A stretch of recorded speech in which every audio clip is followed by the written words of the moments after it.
everyone, and welcome back to the Global Health Lecture Series for the UKM undergraduates. It's a pleasure to be back, and today we'll spend 2 hours together, firstly to talk a little bit about health policies, and then to talk about the global health architecture. So I owe you, not owe you, but rather will extend the session today because last week's session ended a little earlier than expected. So we will make up for the time, and we'll begin with health policies and then move on to the third lecture, which is global health architecture. There is some homework that we agreed that you will try to do from last week. So I look forward to hearing from you this morning. Okay, so I might begin again with the usual caveat that this is the science and the arts, not versus anymore, but rather the combination of the sciences which you are studying at the moment in medicine and biochemistry and physiology and pathology. And now we're learning about the arts, the the political science aspects, the economics aspects, the social sciences aspects as well. So it's really a merger of sciences and the arts. And as we go along this journey, I think you get more comfortable with the merger between science and the arts. Let's move on. And this is from last week. This is from last week's slides. And one of the last slides is about the health policies case study that we spoke about how from problems, so we will go to causes, and then the principles, the strategies, the policies, and then the implementation and watching for unintended consequences. I've given some examples over here and some definitions as well. I've changed the font color to gray because it was from last week, yeah? So we will not discuss this slide again this week, but I'd like to open the floor. Are there any volunteers, yeah? Anyone who would like to share their thought about what is the problem currently in Malaysia's health system? And would you like to propose a policy based on the framework in the box in green? So Cik Shamsul, Cik Bukhari, if you can you please unmute everyone so that anybody who wants to speak will be able to speak. If you can raise your hands, that will be helpful. At least I will be able to pick the participants. But Cik Shamsul and Cik Bukhari, if it's okay, can we try to unmute everyone? And I will help you as well. Can. Thank you, terima kasih. All right, are there any volunteers who would like to, I'm looking for maybe 2 or 3 volunteers.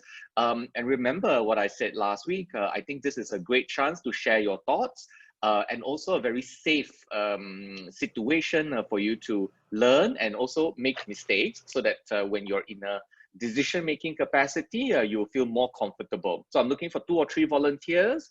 Who would like to be the first one? If there isn't, then I'll start calling names.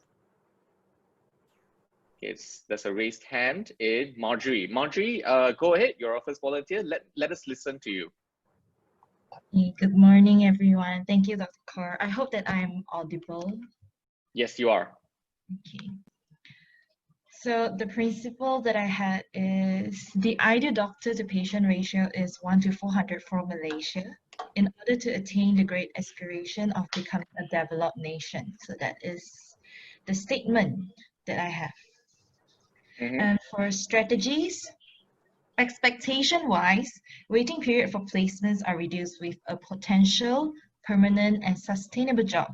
Potential candidates can pursue in different specialties without worrying. Well, in reality, it is paradoxical. Doctors are hired on a contractual basis to overcome the long waiting period for placements due to constraints in permanent posts. Brain drain continues and many talents have emigrated overseas. Okay, so we'll come with the policies column now. Number 1, we invite the public to share their feedbacks and participate on surveys about the proposal, maybe via SMS because not everyone may actually have access to internet. Inform them about the benefit of realizing the ideal doctor-to-patient ratio of 1 to 400. It actually gives many benefits, some of which are broader healthcare coverage, shorter waiting time at public healthcare centers, and more specialist care and accessibility. I'm so sorry for my background. Okay, so for number 2, communicate with the public, receive feedbacks, and discuss on a potential reduction governmental subsidy on healthcare budgets to share the healthcare financial burden with the public. And it is quite similar with what Dr. Kaur gave an example, but we should further extend it with comparisons of the feasibility in different geographical areas and the geographical impact nationwide. For example, a potential 100% increment of the current charge can actually reduce the burden substantially.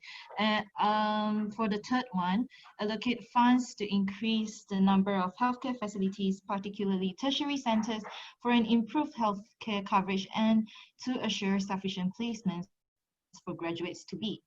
Okay, so for the implementation column, number one, start small with increment of registration fees nationwide. For example, the current R1 ringgit Malaysia being increased to 2 ringgit Malaysia for a year. Then we continue with subsequent changes as time goes by. Number two, set up a National Medical Graduate Council to set national entry exam bars before placements to ensure just placements. They are all justified and not just by contract, and we just stop our job at the end. Oh my. And the third one, to build more healthcare facilities, particularly tertiary centers. And that's all. Okay, thank you. You took about 5 minutes to share all that thoughts, Marjorie. Thank you. So I see another hand, but Chanisha, if it's okay, we'll ask you to wait for a while. What does everybody think? Anybody would like to respond to Marjorie's proposal for a health policy? Any observations or any questions you'd like to ask Marjorie, or any comments or anything that she's missed out or something like that? Go ahead. Anyone who wants to speak, go ahead and unmute your mic and start speaking.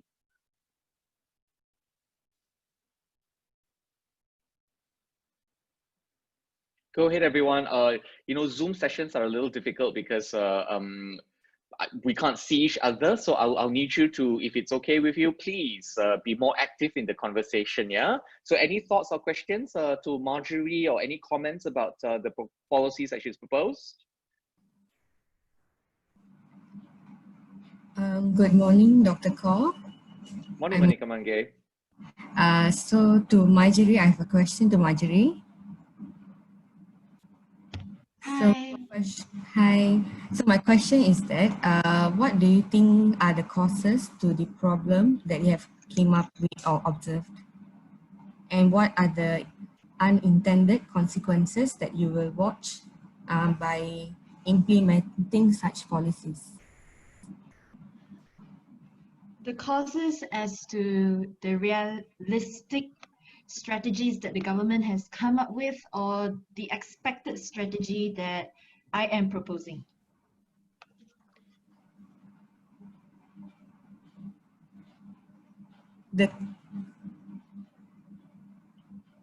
Sorry? Marjorie, probably the causes of the problem that you proposed. Oh, okay. Thank you.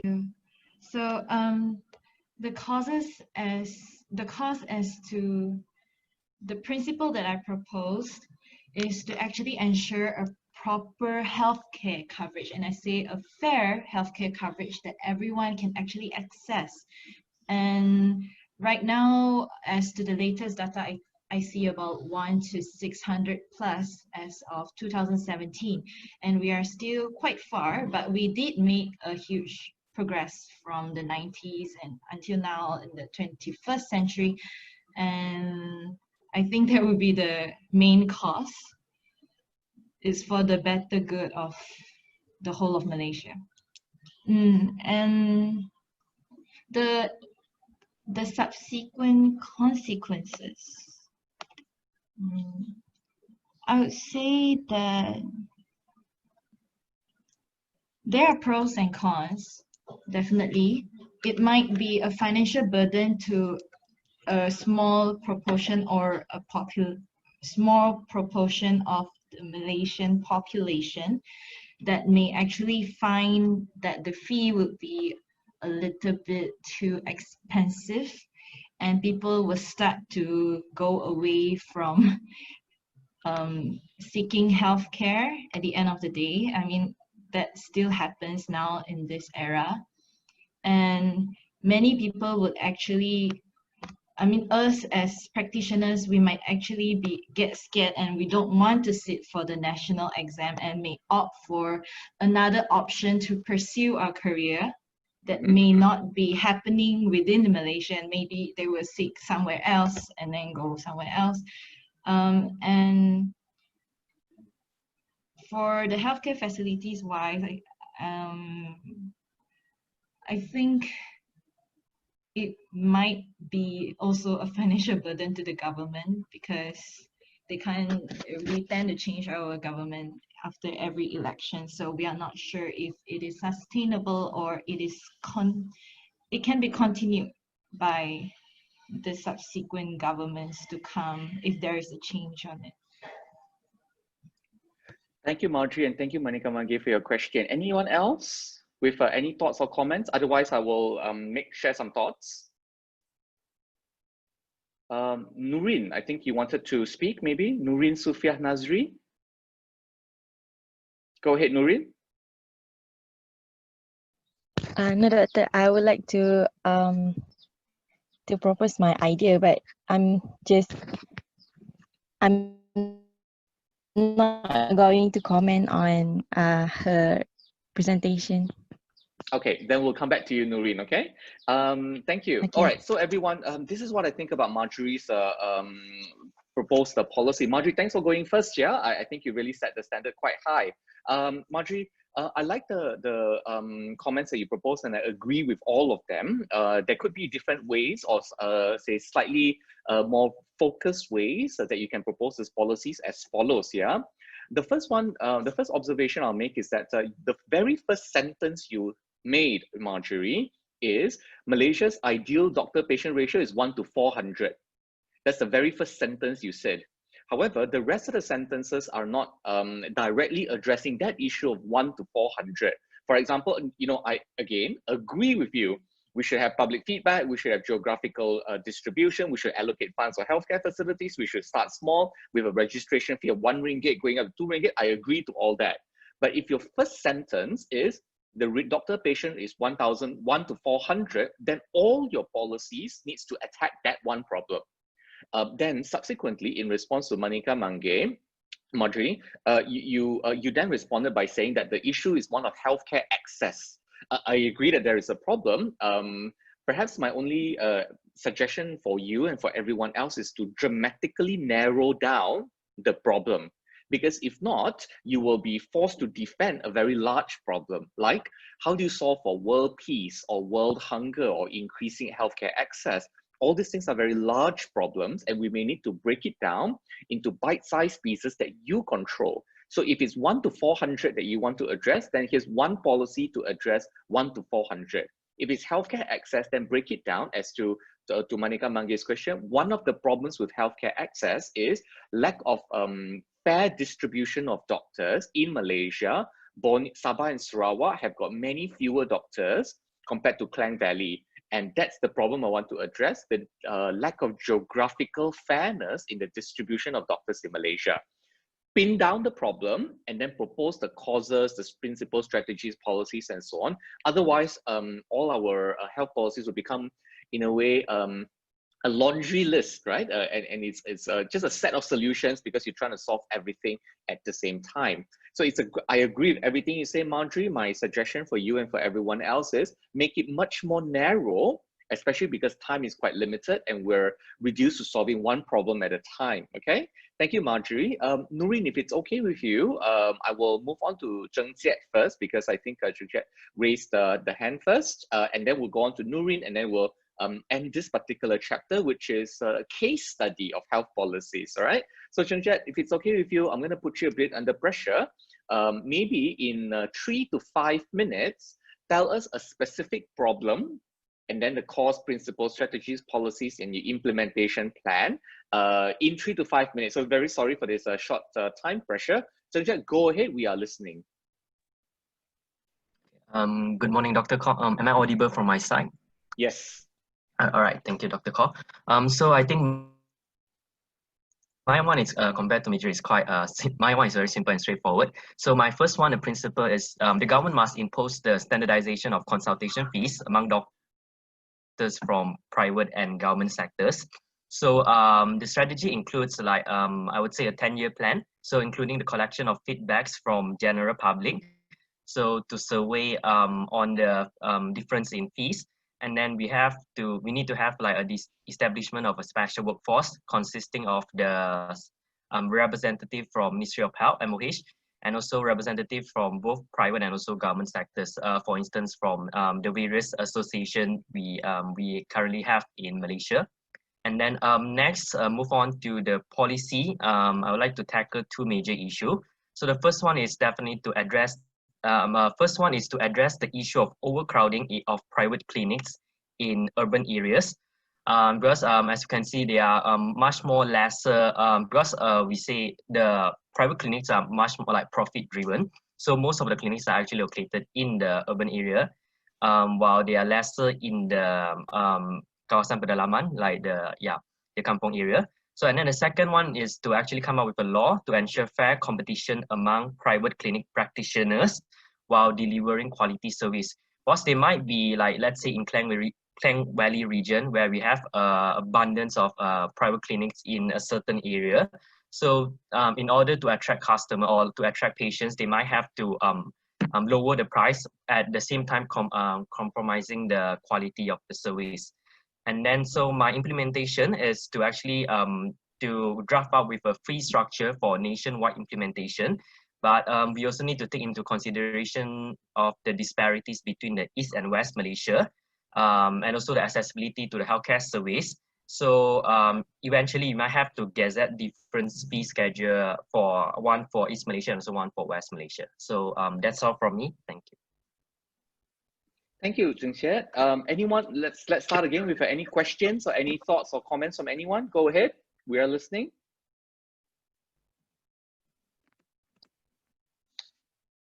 Anyone with any thoughts or any maybe even challenges to Zheng Jie? Go ahead. Oh, come on. I'm sure you all have some thoughts about this. So come on, would love to hear your thoughts. Maybe I will, if I may, just pick on one person. Wan Aisyah, Wan Nawi, if it's okay with you, I would love to hear what your thoughts are about what Zheng Jie has just shared. Wan Aisyah, silakan.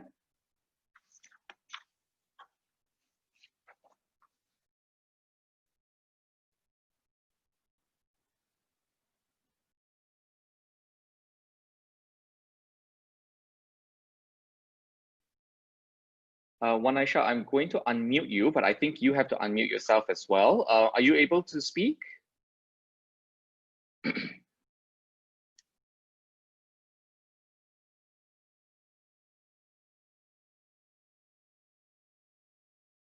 Okay, no problems. I'm going to move on. Anyone else with any thoughts that they want to share about what Zheng Jie has just mentioned? Dr. Carr, this is Marjorie. Go ahead. I think I see how we should actually address the issue now, because after listening to Zheng Jie, I kind of see that it goes away from the principle that was kind of brought up. That's my personal thought. The principle is a little bit not relatable. Okay, noted. Thank you. Anyone else? Then if not, it's going to be my turn, yeah? Zheng Jie, one question for you before I comment. What is the problem you are trying to solve? Question to Zheng Jie. What is the problem that you're trying to solve? Go ahead. I think it's to actually based on some of the current issues where we have like some of the doctor overcharge the patient. So so we might have to standardize the consultation fees. Okay, got it. So you want to prevent doctors from overcharging their patients as in their consultation fees, right? Yeah. Thanks. Zheng Jie, let me check. In the very first sentence that you said, did you say similar consultation fees for public and private? You mean the first sentence? The very first sentence, correct. I don't think I mentioned about that because I actually directly mentioned about my principle. It's to standardize the consultation fee because of the overcharge and also difference in the fees. And when you say standardized consultation fee, did you mention public and private? That's my question. Oh, sorry. I think I mentioned private and government sectors. Right.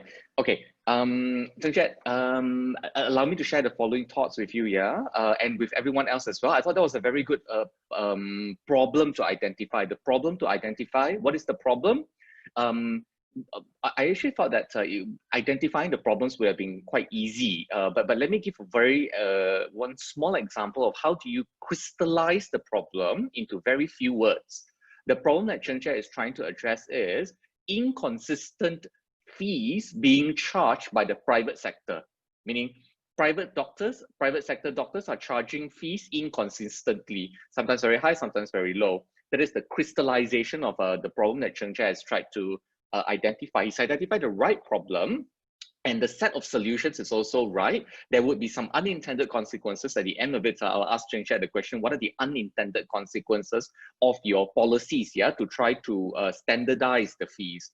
What's the problem? Different private doctors are charging different fees, or there is inconsistency in charging these fees, and therefore it is unfair. And that is the problem that Zheng Jie has identified.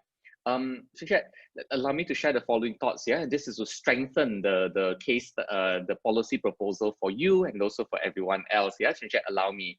The first one is if you want to standardize, then you must be clear. Do you want to standardize within the private sector, or within the government sector, or between both sectors? You note that the government sector does not charge consultation fees. It is RM1 or RM5. It's not really even consultation fees. It's called user fees. And that's already standard anywhere in the country. So this problem doesn't exist. If you want to standardize within the private sector, it's a separate set of solutions. If you want to standardize between government and private, to merge them together to have one level of consultation fee or one set of consultation fees, then it's another set of solutions as well. Now, obviously there are pros and cons, and there are proposition, opposition to all this, to all these approaches. Let's not go there for now. The point being, it has to be clearer. Where would you like to standardize? So a very quick question for you again, Zheng Jie. Would you like to standardize between government and private, or only within the private space? Let me ask you this question, and then I'll proceed talking.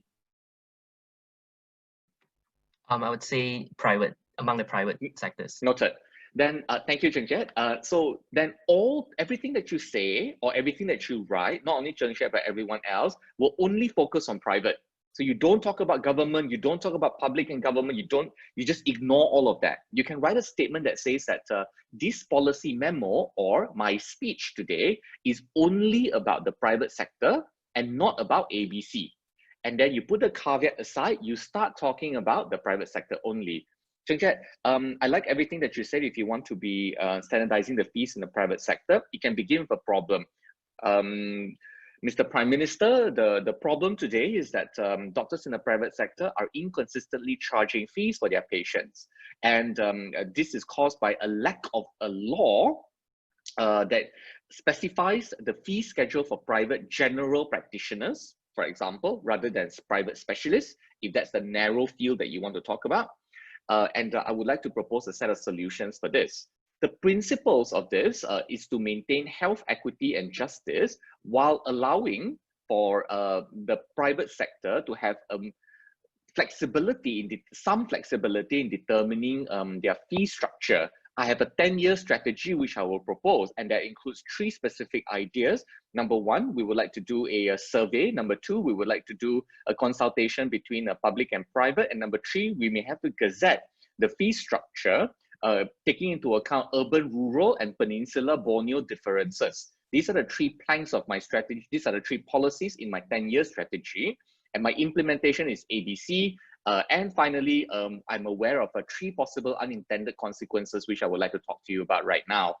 And that kind of a framework already begins by you identifying and narrowly focusing on the problem, one small problem, rather than trying to fix a big one.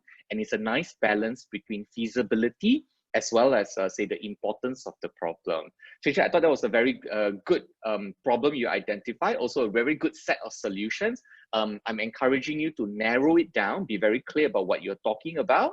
And number 2, providing some very clear first sentence, right? That tells the listener exactly what you're trying to do. Now, finally, Zheng Jie, just to wrap this up, can I ask you a question? Let's just say you already have a fee schedule.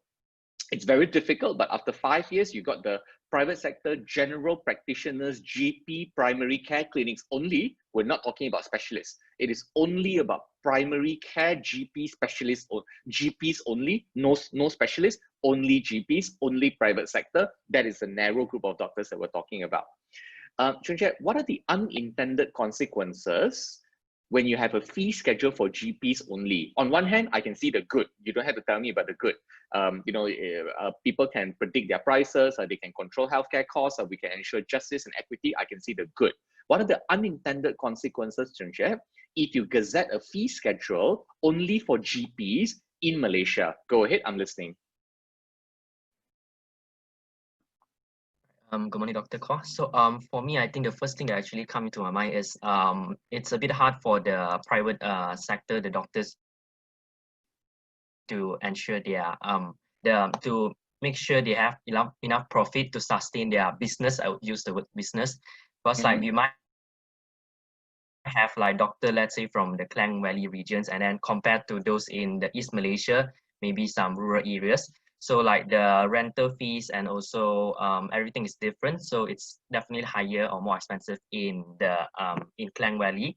So let's say we impose like the the fees policy. So it's a bit hard for us to maintain this unless government actually gives certain, I'm not sure whether it's a correct term, like incentive, not incentive, or like something to subsidies for those who are working in the West Malaysia or like Klang Valley region. Any other unintended consequences? And if there isn't, that's fine. Yeah. Let me think. I think the next one is maybe more on because we have the inflation. I would use inflation, and then also like the economic downturn. So it might not be applicable. And let's say we actually want to draft out the policy, and then policy actually takes time. So let's say it's around 5 to 10 years, and when the policy is finally gazetted and then passed through the billing in parliament, and then the fees might not be applicable anymore on that period of time. So we have to change everything again. Yeah. Noted. Zheng Jian, thank you. Zheng Jian, that's a very good explanation of the unintended consequences. Now, perhaps allow me to see some unintended consequences. Yeah. Now, for everyone, everything we do in life has unintended consequences. Everything we do in life will have negative effects because not everything is perfect. And if you wait for the perfect policy, the perfect solution, you will end up doing nothing. It's important that we appropriately take risks and we appropriately do what is right for the country without being paralyzed by fear. Now, bear that in mind very, very clearly. Yeah, there's no such thing as a perfect policy. Every policy is good and bad. In Chun Chet's fee schedule, consultation fees, general practitioners gazetted. So it's a gazetted consultation fee schedule for general practitioners. General practitioners in Malaysia, gazetted consultation fee schedule. Bear that in mind. There are many good A, B, C, D, E, and we can all see the good of that. Here are some unintended consequences over and above what Chun Chet has just mentioned. The first unintended consequence is a problem with enforcement. Because then you need to mobilize the Cawangan Kawalan Amalan Perkhidmatan Sektor Swasta, CKAPS, in Ministry of Health to enforce this fee schedule. And that's one unintended consequence of increasing administrative bureaucracy and complexity. The second unintended consequence is what Chun Chet has mentioned, which is loss of jobs from general practitioners. Because if you cap their fees, if you put a ceiling to their fees, then their overheads remain the same, their costs remain the same, but the fees have dropped, then a lot of them will go out of business, therefore reducing coverage of primary care in urban settings, maybe even in rural settings as well. Second unintended consequence, GPs go out of business and stop practicing as general practitioners, we lose primary care. The third unintended consequence of this is the fact that you're regulating consultation fees.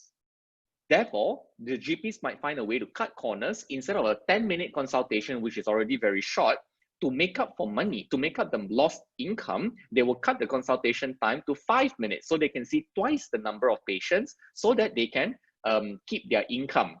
You can't blame them. Zheng Jie is right. It is a business. They keep their income. They see the patients from 10 minutes per patient to 5 minutes per patient. The unintended consequence, reduction in patient care. The fourth unintended consequence could be of this gazetted fee schedule. And the final one that I'll say, right, is GPs don't only charge consultation fees, but they also charge for medicines, meaning if they buy metformin for 10 ringgit per box, they might sell it for 12 ringgit per box, and they have a profit of 20%. I'm just inventing the numbers, I don't know, yeah? And they have a profit, and that profit will be increased if you stop them from charging for consultation fees. So if your consultation fees drop, the GPs need to maintain their income because they have children, the children have to go to school, and they have to go on holidays, and etc. They have mortgage, buy their homes, and so on and so forth, and people need to eat, etc. Instead of if the consultation fees go down, they will charge higher for medicines. They will charge higher for I don't know, nutrition solutions. You know, you should eat this supplement, and they sell at multi-level marketing stuff. Or they might charge higher for blood tests, and they order unnecessary blood tests. And GPs don't become a medical practitioner. They actually become like a health and wellness and nutrition consultant with some beauty and aesthetics thrown in. Not that it's a bad thing. I'm just trying to share that there could be other unintended consequences as well. Zheng Jie, I don't want to discourage you, yeah? And by and large, I think that this is one very viable policy option that certainly needs discussion. But for the purposes of everyone, I wanted to show that although they are good to some, there are many positives to one policy that you think is very helpful and very just and fair. Sometimes there are unintended consequences that we must be mindful about as well. So obviously, all in all, if the problem is not enforcement, but private GP prices, there are multiple ways to resolve the problem of private GP prices, not necessarily only through the fee gazette. Fee gazette is one viable option. There are some others as well that we can definitely consider. Zheng Jie, it's been a very good case study that you brought about to us. Thank you very much. It allowed us to deconstruct it, for you to identify the problem very narrowly, for you to propose almost the entire chain of logic, and now we're able to also look at the unintended consequences so that everybody will be able to learn as a result. Yeah, Zheng Jie, thank you very much for this. Nurin, if it's okay with you, can I also ask you thank you, for 3 to 5 minutes or so, let us listen to you, narrow problem, then talking about the causes and proposing, say, some strategies and some policy solutions for us. Nurin, the floor is yours. Let us listen to you. Okay, thank you, Dr. Kaur, and good morning. So the principle I had is the government should make public hospital gain public trust as much as private sector do in delivering treatment. So the strategy is a 5 years plan to improve in long waiting issues and also increase specialist number in public hospital. The policies first, increase the number of doctor available to get certain investigation done, like MRI, CT scan, very quickly. And then second, offer more scholarship for specialist study. And then implementation, actually quite same with this slide. First, pilot the medical licensing exam and also start with state by state. And that's it. Nurin, thank you very much. That was very quick. Go ahead, you have more time if you want to elaborate. For the principle, the problem that I've been thinking about is because some of us might think that if you go and get treatment in public hospital, you're not going to get the best treatment compared when you go to private hospital. So that's why I state this principle for the government to gain more public trust in government or in public hospital. Thank you, Nurin. Thank you very much for that. Anything else that you'd like to add? I think that's all. Thank you. Well, as usual, does anybody have any thoughts or questions or comments on what Nurin has just shared? Go ahead.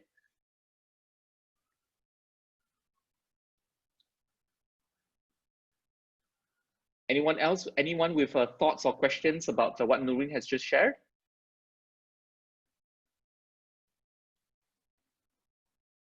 Maybe I'll pick, Nicholas Morris. This is actually, if I'm not mistaken, the first time I'm seeing your name. Nicholas, I'd love to hear your thoughts. If you have any thoughts about what Noreen has just shared, go ahead, Nicholas, we're listening to you.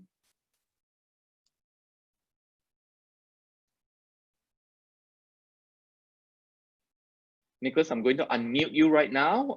Go ahead if you'd like to share any thoughts about what Noreen has just shared.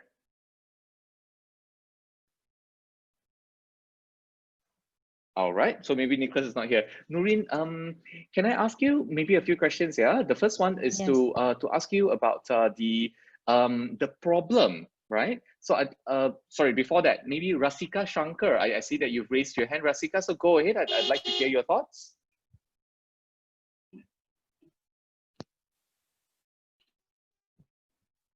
Rasika, you've raised your hand. I'd like to hear your thoughts. Dr. Kaur, Rasika's mic is not working. Oh dear. Yes. Okay, She thanks, had a Marjorie. question in the chat section. All right, so I will have a look at what's the reason for the problem you intended. Thank you. Noreen, Rasika has asked you a question, and your question is, what's the cause of the problem you have described? Meaning, you've described that the problem as perhaps the perception. Allow me to use this word, the perception, right? So the perception that the public has that public hospitals are not as good as the private hospitals, and that's a Yes. perception. Yeah, That's exactly. the problem. What is the cause of the problem? What is the cause of this perception? Because like if we go to the public hospital, it takes us so long to wait for our turn to make appointment with the doctor, even though it's just for MRI scan or a CT scan to get diagnosed. And so the patient, the condition of the patient might worsen at that time. So I think that's the problem. Because they need to wait for so long just to be scanned or something like that. Noted. Noreen, you're very right that this is one cause of the problem. The problem, again, for everyone is lower perception of public hospitals compared to private hospitals. That is the problem. And there are multiple causes of the problem. Long waiting times is one. Comfort in public hospitals versus private hospitals is the second. Thirdly, the private sector doctor will spend more time with you rather than the public sector hospital, because public sector, you're seeing 100 patients in the morning, whereas in a private clinic, you only see three per hour or something like that. So all things considered, these are multiple reasons why. Noreen, thank you. Noreen, here are my thoughts about what you proposed, right? And thanks very much for proposing something like this. The problem is perception. And I agree that there is a problem. However, the strategy that you propose doesn't solve the problem of perception. It solves the problem of low specialist numbers. It solves the problems of you need more specialists. It solves the problems of long waiting time, and it solves the problem generally of access to healthcare when you have more specialists in Malaysia. And I agree to the solutions, I really do. And I also agree that these solutions are solving other problems. However, the question is, if it's a perceptions problem that you're trying to fix, while it's true that you need more specialists, how can you address the perception? And for example, Noreen, I'm just imagining and just having a conversation with you. If the problem is perception, then maybe the solution is marketing. Because even if you increase the number of specialists, if the perception still remains that we don't have enough specialists and you're not marketing public hospitals enough, and you're not say, these are testimonials from actual patients who go into public hospitals in Malaysia and rate them to be very good, very high, better, whatever better means, right? And therefore, you require, say, a different solution for the problem. So again, problem is perception. And to fix perception, you may need marketing. I agree that you need specialist care and the more specialists and all that is very true. The question is, if you have more specialists, does that directly solve the problem of perception? And now I might have a conversation with you, and the answer is yes, it can solve the problem of perception. No, it won't solve the problem of perception because you need different tools. So Noreen, I love the problem that you've proposed, and I agree in isolation to the solutions. You need to have a logical link. For example, if I increase the number of specialists, I will get better perception, right? So Noreen, let me park that aside. Let me give you and everybody else some information. And this is where evidence comes in. If you recall last week, we spoke about how to make health policies, and one of the ingredients is evidence. There is a study, if some of you can Google up right now, and you can put it up on a chat group, that would be great. There is a study in Malaysia comparing public and private. And in summary, the findings are as follows. It was done in the last 10 years or so. It's, I think, a satisfaction survey or perception survey between public and private hospitals in Malaysia. As you might imagine, private hospitals score very high on waiting times, say time with doctors explaining to you, and also the comfort level.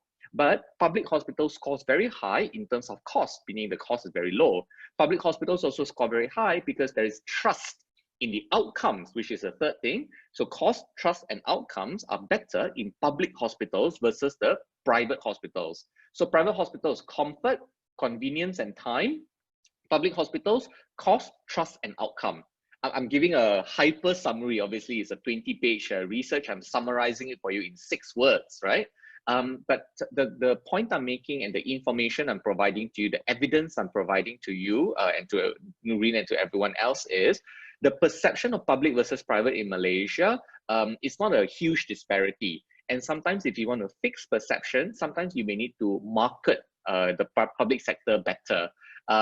Then if I may add with a final analysis, let's assume that public hospitals have an equal reputation to private hospitals. Do you really want to spend 10 million ringgit, I'm just inventing a number, 10 million ringgit on a marketing campaign to say public hospitals good? Public hospitals good, therefore come to public hospitals. So you might not need that 10 million ringgit investment. Why? Because people will come to public hospitals anyway without you marketing the public hospitals. So to Noreen's point, I think you have identified in summary, yeah, Noreen, thank you. You've really identified what I think is a problem, the perception, which I can even use the word unfair perception, that public hospitals are inferior to private hospitals. I do not believe that. If my mother recently had lymphoma, stage 2, non-Hodgkin's. She was treated in a public hospital in Hospital Taiping, and I did not send her to any private hospitals. I trust the public system. So it's an unfair perception that public hospitals are not as good as private hospitals. It is a problem that we can fix. We have multiple tools to fix it. And I think the marketing game is as important as the plan to increase the number of specialists. There will be some unintended consequences here and there, Noreen, but don't worry, we will not discuss that at the moment. Okay, ladies and gentlemen, we spent 45 minutes. I've really enjoyed this conversation. 3 case studies, about 15 minutes per case study. Marjorie's one about, Marjorie's one about the doctor-patient ratio and the inequitable healthcare access. Zheng Jiet's problem and set of solutions, yeah, for to prevent overcharging in the private sector, especially among GPs, to make it more consistent, and Noreen's identification of an unfair perception that public hospitals are not as good as private hospitals. And we've discussed less about the policies that have brought in and more about the structure of how to deliver the policies. Great, really enjoyed this. Let me check the chats a little bit. I think somebody, Muhammad Nabil, wow, well done, thank you. Let's see, let me check. Muhammad, this is precisely the article that I was talking about. So Muhammad has actually sent it up onto the chat group, so you can click it and you can have a look at the publication. When was it published? In 2017, so quite recent. Great, everyone, thank you for that, Muhammad. If it's okay with everyone, I would like to move on to the slides, yeah? In the slides, today's learning objectives, yeah, in global health. This is lecture 3. We've moved on from health policies. We'll start talking about global health right now. And I'll sketch out the learning objectives for you. Let me take you on a brief history tour. The history tour is, 2 weeks ago, we started with health systems of Malaysia. We learned about the 6 building blocks. We learned about who makes decisions and then who are the stakeholders in a country. Now, in week 2, last week, we spoke about health policies, essentially answering the question, who makes what policies, where, when, and how? Who, what, where, and how are the 5 questions that we sought to answer last week. We've just ended the 45-minute session for a case study of 3 problems that you identify and 3 policies that you put together. Congratulations. This is lesson number 3 or lecture number 3. It's about global health. We're not talking about Malaysia anymore. We're talking about the world. We're talking about all 195 countries in the world, the entire planet Earth. And there are 4 learning objectives from today. Settle in for a ride. You don't have to memorize any of this. I will ask you to think and give me some answers in a short period again.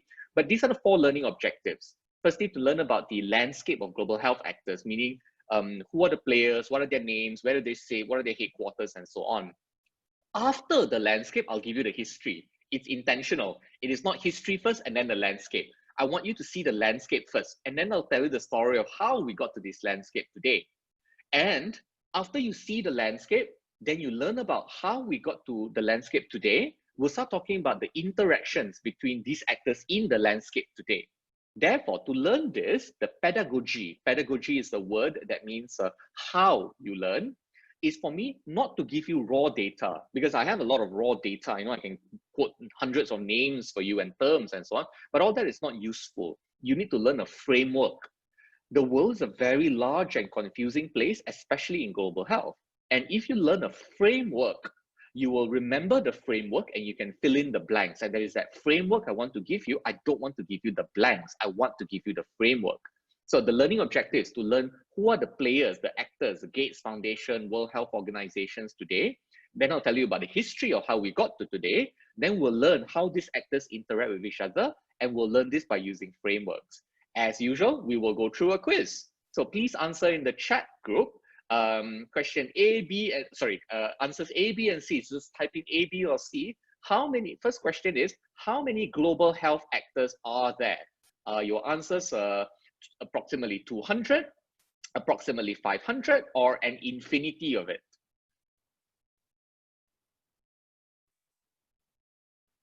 Go ahead, answer in the chat group.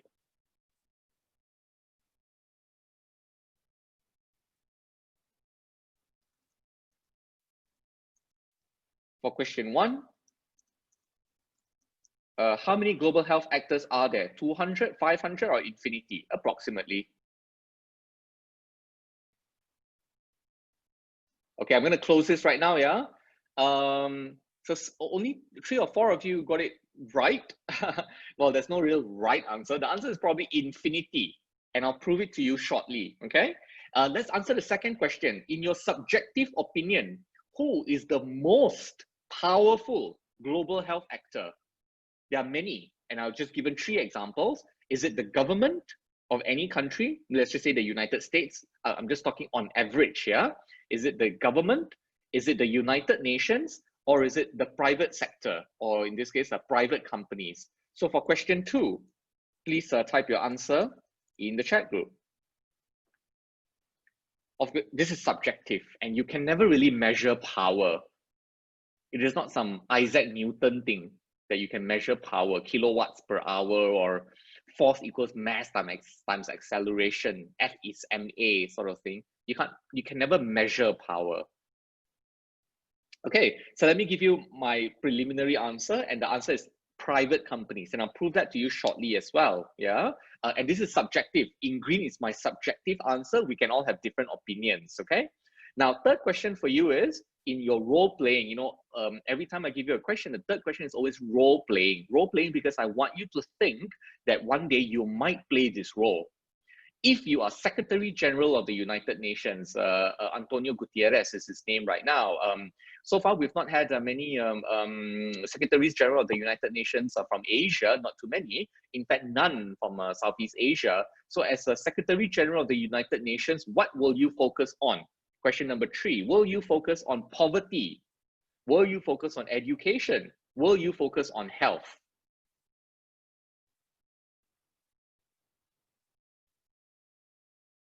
And there could be option D, E, F, right? You know, climate change, gender equality, rural development, energy. There are many, many other options available for you. Sorry, I'm limiting you to 3 at the moment. If you have another option, right, I encourage you to put it into the chat group as well. I'll give it 10 more seconds. Question 3, you will focus on poverty, education, or health, or D, something else that you write. 10 more seconds.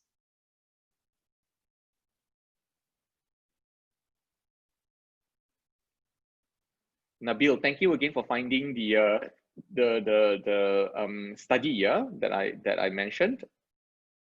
And I think somebody else sent us a study as well. Yi Hao, I'll have to check the study that you sent shortly. Okay, thank you, Yi Hao.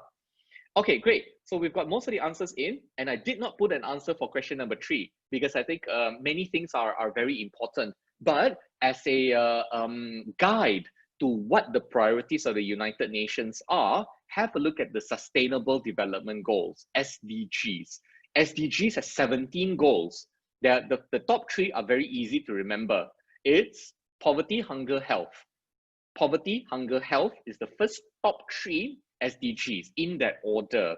And therefore, you will understand the priorities of the United Nations framework and for the whole world. But different countries have different priorities. So America has different priorities from Malaysia, have different priorities from Botswana, for example. But for the whole world, it's poverty, hunger, and health in that order. Now, having finished the quiz, and let me look at anything else on the people known, I will move on to my lecture.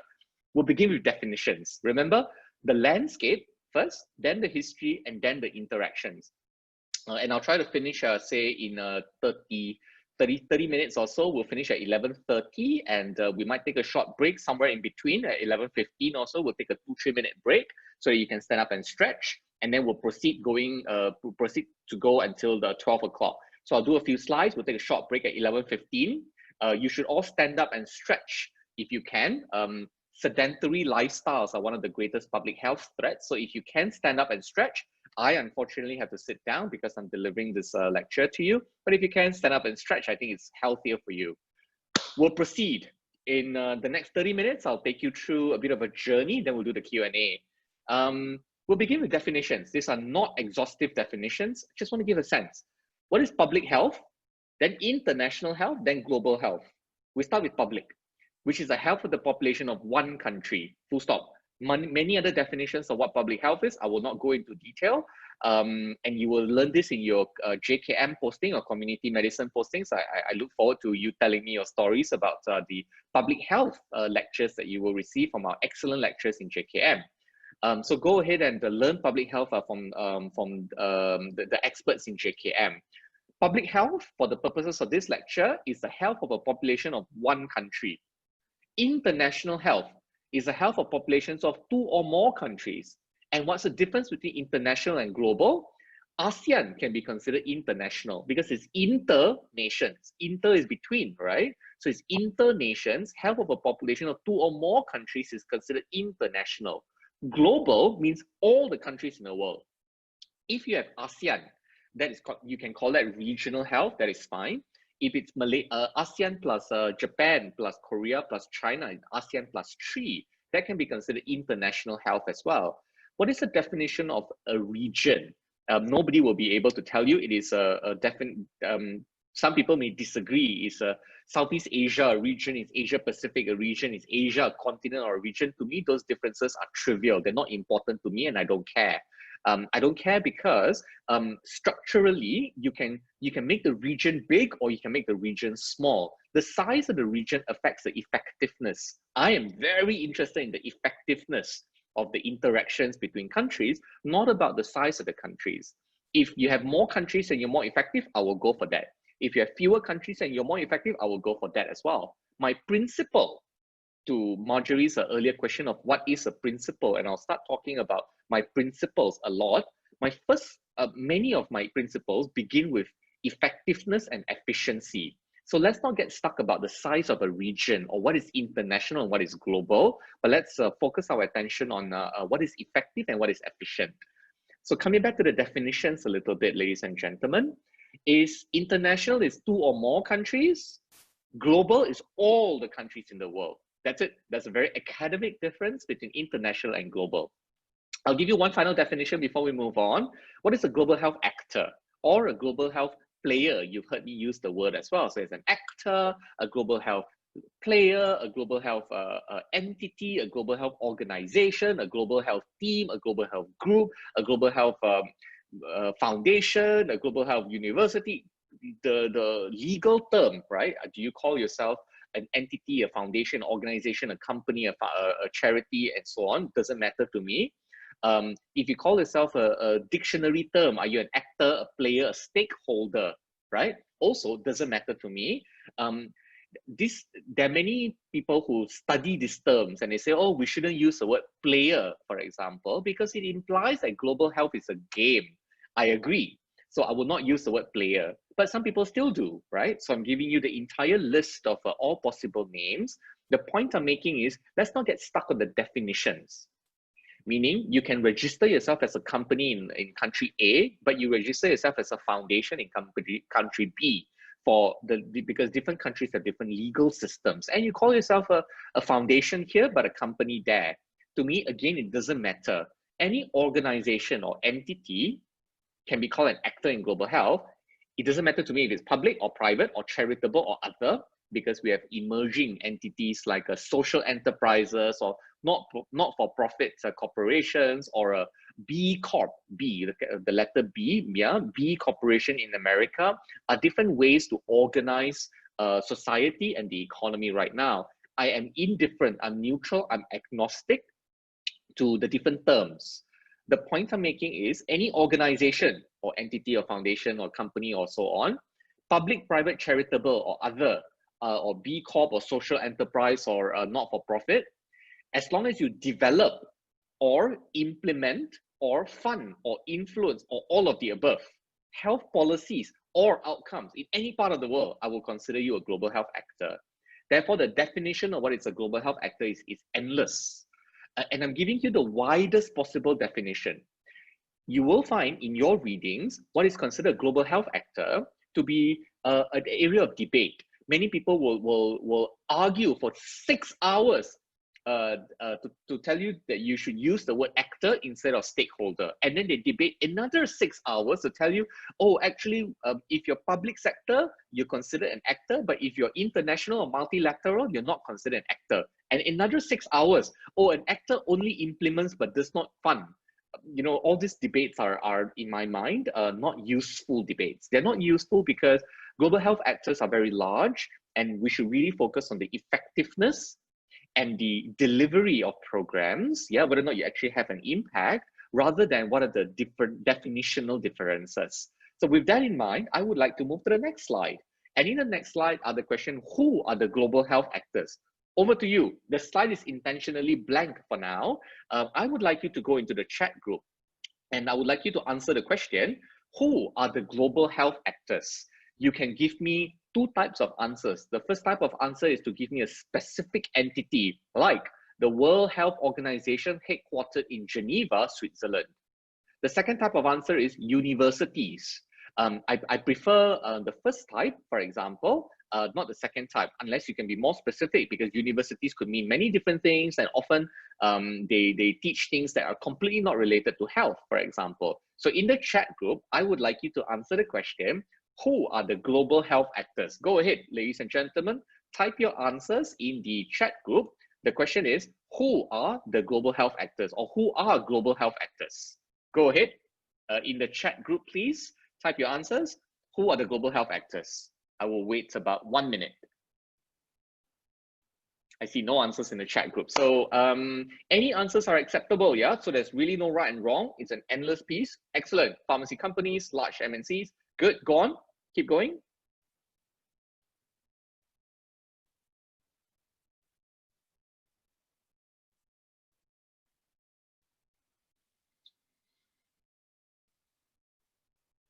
Nabil, what is MRA? If you can spell out NGOs such as Mercy, correct? Nabil, if you can spell out MRA so that I know. Excellent, Malaysia Relief Agency.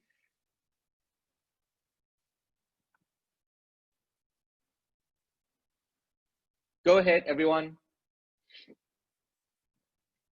I'm sure there are more ideas. Who are global health actors?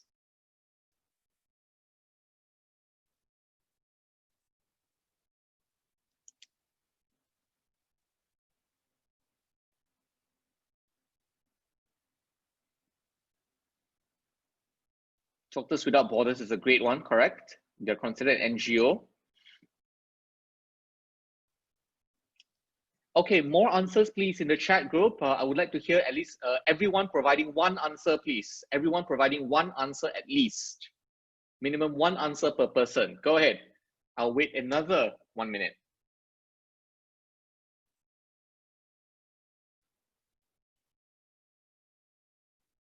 Yeah, Nabil, good point. Community nurses, very true. Everyone has to provide one answer, please.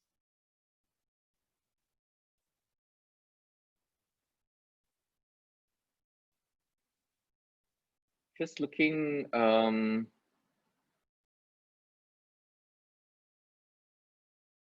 Okay, another few seconds.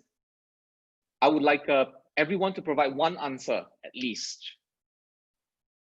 Manika Mange, it's a very good point. The UN Security Council, very good.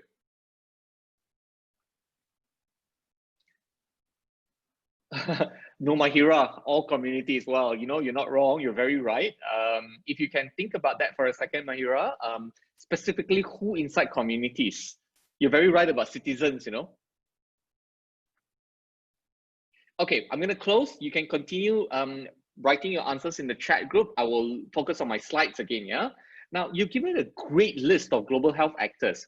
One challenge is that there is no framework to think about these global health actors.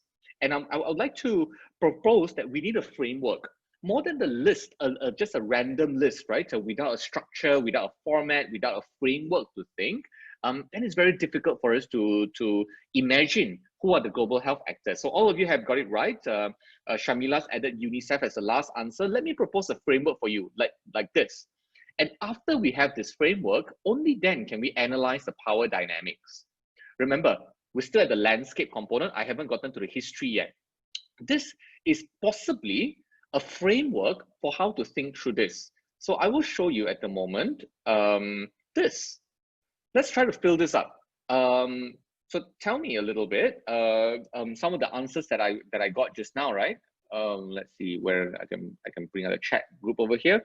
So we have what you've mentioned over here, and you've got health specific, national public, for example, Ministry of Health, regional with ASEAN Health. I'm surprised nobody mentioned ASEAN, yeah? ASEAN Health Secretariat. At the global level, so you have WHO. At the global level, these are the health specific ones. And you have not health specific ones. For example, social and the public at the global level, we have UNICEF. For example, this is a very arbitrary classification, yeah? And I'm just providing this to you for you to see. So at the global level, private companies, pharma, you have research institutions, for example, let me call them others, educational institutions like the UN University and private universities. So in Malaysia, you've got, for example, UKM, You've got non-governmental in Malaysia like MRA and Mercy. Over here, you have MSF and say, what else that we might have over here? International Rescue Corporation, for example. And in the private sector in Malaysia, you've got private hospitals. So we have IHH, for example. IHH has hospitals in Malaysia, in Singapore, in India, and in Turkey, for example. So in regional ones, or actually they could be called IHH over there, national. So we got Pantai hospitals, Gribbles Lab. Okay, I'm just giving examples so that you can see, right? I own no shares in any of these companies whatsoever. You have non-governmental in ASEAN, for example. We've got the Yutan Yo Foundation, who does refugee work. You got regional entities, for example, those specifically in the private sector like McKinsey and BCG, for example. So if you have a framework to think, national, regional, and global in geographic terms, and then you divide them into public, private, non-governmental, and others, you'll be able to rapidly fill this up. And I'm just giving very brief examples. There could be many, many other examples over here. But remember, in our first lecture, we spoke about healthcare and health. And we understand now that health is much broader than just healthcare. So security agencies, I think Manika Mange has got a great example over here, UN Security Council. And the 5 veto powers, for example, the US, the UK, Russia, France, and China are the 5 veto powers in the Security Council. If COVID is to be considered a global threat, then the UN Security Council will come in. And that's in the political security and defense side. We've got sometimes health specific, and you can put, say, Gates Foundation over here as well. But Gates is also in charge of social enterprises. So you can also put Gates over here. And what are the political security and defense agencies public in Malaysia? For example, we have National Security, Majlis Keselamatan Negara, Immigration, and so on and so forth. And you look, I don't want to fill this up anymore. The point I'm making is I think you get the idea that you need a framework to think, more so than you need a laundry list. So I will just delete this okay, I won't delete this, I'll just leave this here for a while. But let me leave this for you to consider that there are health-specific entities and non-health. You can also divide them into national, regional, and global. You can then divide them into public, private, NGO, or others. And over here, when I divide into public and non-public, it's very simplistic. It's very simple and very shallow. You can go really, really deep to understand the landscape of global health actors. What I'm giving for you is not so much for you to, oh, a lot of people are raising their hands. I should pause for a while. Anything in the chat group?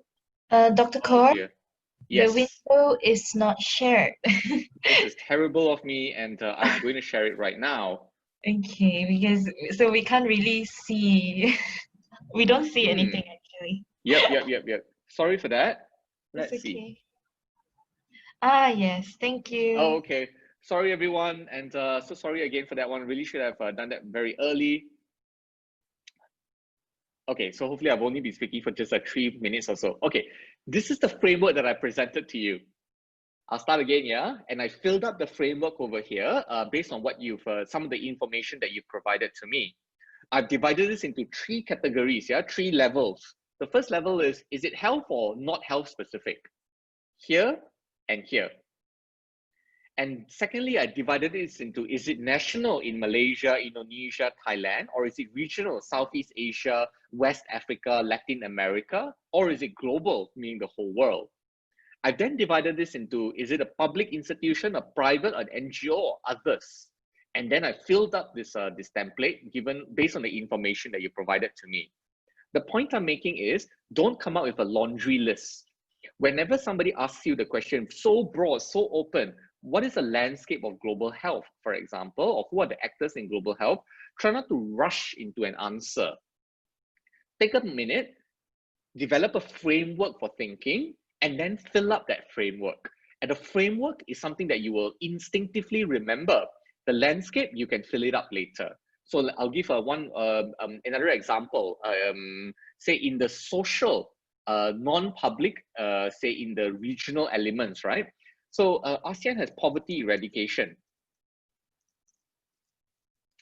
And that is poverty, you eradicate poverty, you will help health.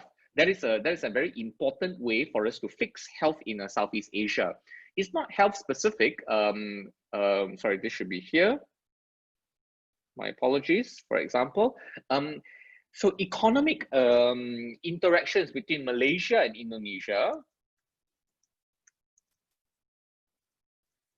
Indonesia relations, diplomatic relations.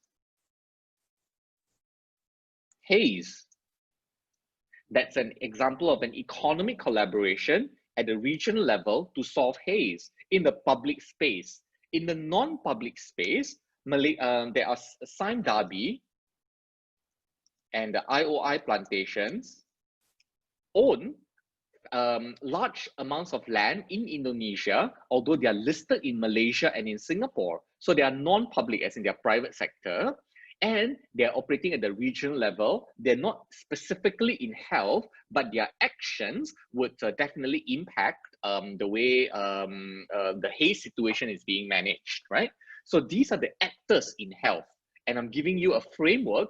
The list over here is an endless list. And I don't have we don't have the time to talk endlessly about this. Is very, very fascinating to me. But the point I'm making is rely on the framework, on the structure, on a system that you can always go back to, instead of trying to come up with the infinity, a list of all the global health actors. The point that I'm leaving for all of you is, if I delete all this and I just leave you this this table, all you have is a framework for thinking. And these are the global health actors, yeah, for now. Now, there is one important global health actor that I would like to introduce to all of you. I will begin with a question. The question is, all of you know KWSP, you know EPF, right? Kumpulan Wang Simpanan Pekerja. The amount of money in KWSP, that's my question to you. Can you put in the chat group, how much money does KWSP have to invest? The more money they have to invest, the more savings are given over to their members. In the chat group, estimate how much money does KWSP have to invest? You can give me in US dollars or you can give me in ringgit. I would like to see your answers. Just guess your answers.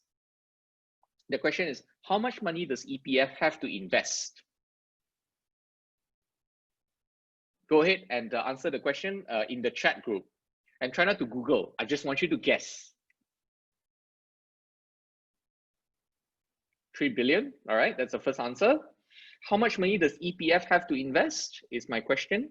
I will go back. I will share a different screen. Go ahead, everyone, ladies and gentlemen. I would love to hear your answers on the chat group. How much money does EPF Malaysia have to invest?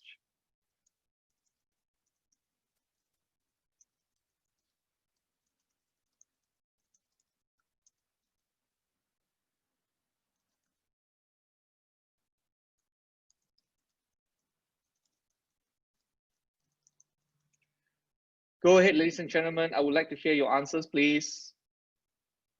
I realize I'm still sharing my screen. Okay, how much money does EPF Malaysia have to invest?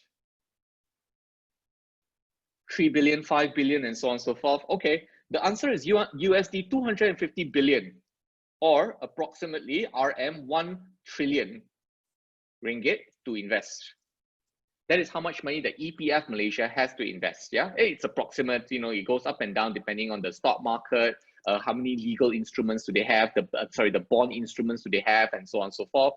So I'm giving you a number. It's approximately 250 billion US dollars, 1 trillion ringgit to invest, approximately. Now, I would like to introduce to you the existence of a company called BlackRock. BlackRock is a private investment company in America. And BlackRock is one of many private investment companies, right? And America is very large, and there are many private investment companies. Please don't Google this answer, so I'll be able to surprise you, okay? EPF is Malaysia's national investment fund for members. So one day you will have EPF as well. BlackRock is one of many, multiple, we're talking hundreds or thousands of private investment companies in America. They are private, they are not belonging to the government. You can invest in BlackRock if you're more citizens around the world, if you have a lot of money, and many companies invest in BlackRock as well. Next question, in the chat group, I would like to hear your answers. How much money does BlackRock have to invest? Give me in US dollars, and I assure you it is more than 250 billion US dollars. How much money does BlackRock have to invest? Let me ask you the question. In the chat group, give me your answers, please. How much money does BlackRock have to invest? It is more than 250 billion. Marjorie says 500 billion.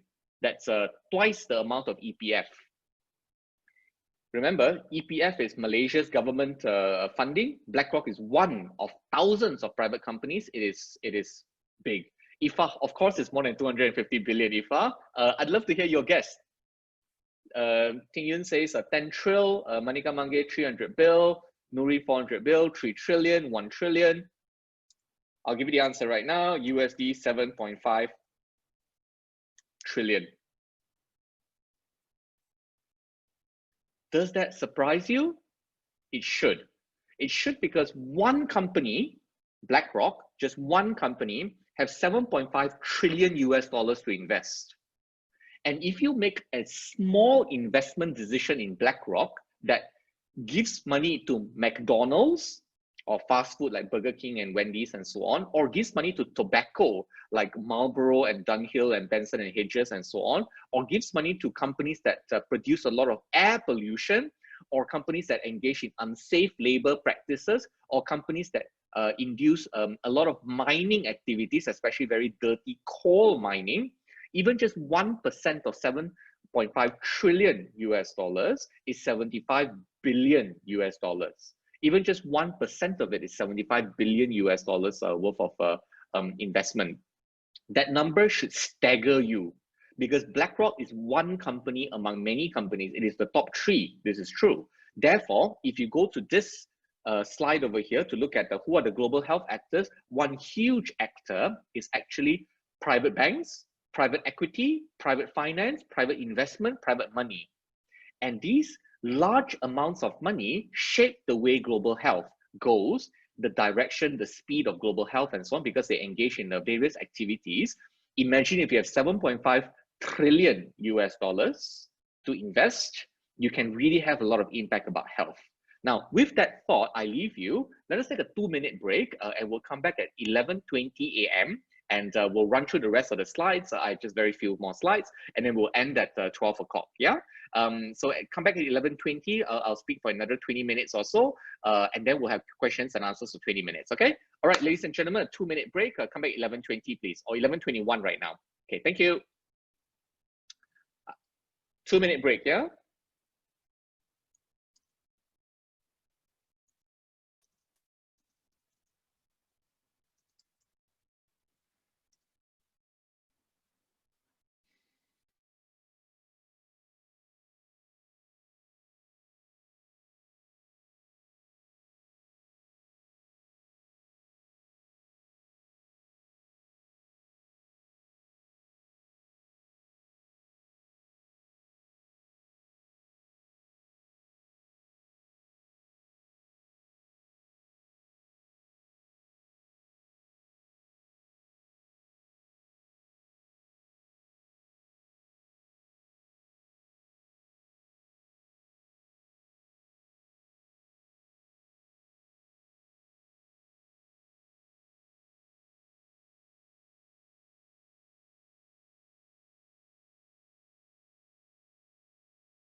Ladies and gentlemen, welcome back.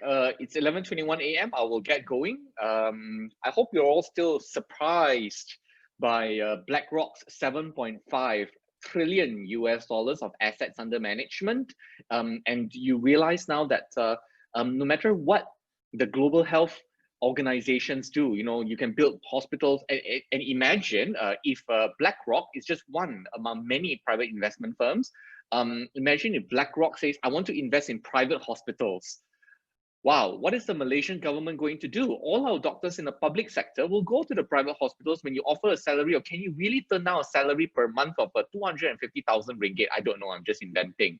So imagine an entity like BlackRock saying, I want to invest in health in these particular terms, or I want to invest in a non-healthy organization. I give money to McDonald's, for example. People like you and I who want to improve the health of a population, we would be in trouble. So let's understand the history of how BlackRock got here. Let's understand the history of how one company has 7.5 trillion US dollars under management. And to imagine Malaysia's economy, right, is only 250 billion US dollars, US dollars, yeah? Our economy is billion US dollars, 250. One company in America is bigger than Malaysia's entire economy by 14 times or something like that. It's staggering. How do you understand that? Malaysia's economy is 250 billion US dollars, and one company is 7.5 trillion.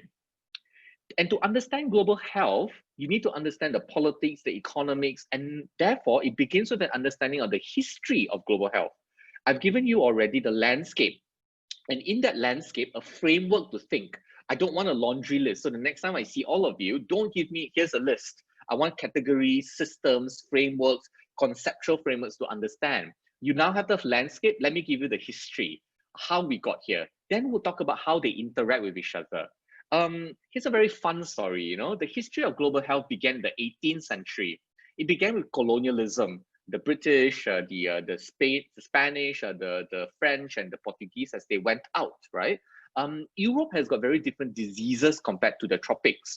For example, countries like Africa and India and Southeast Asia, like Malaysia, where we were colonized for a few centuries. We have dengue and malaria and tuberculosis, and they have fewer communicable diseases, which is not to say they're not immune. You know, so typhus and the plague, for example, are very prominent in America.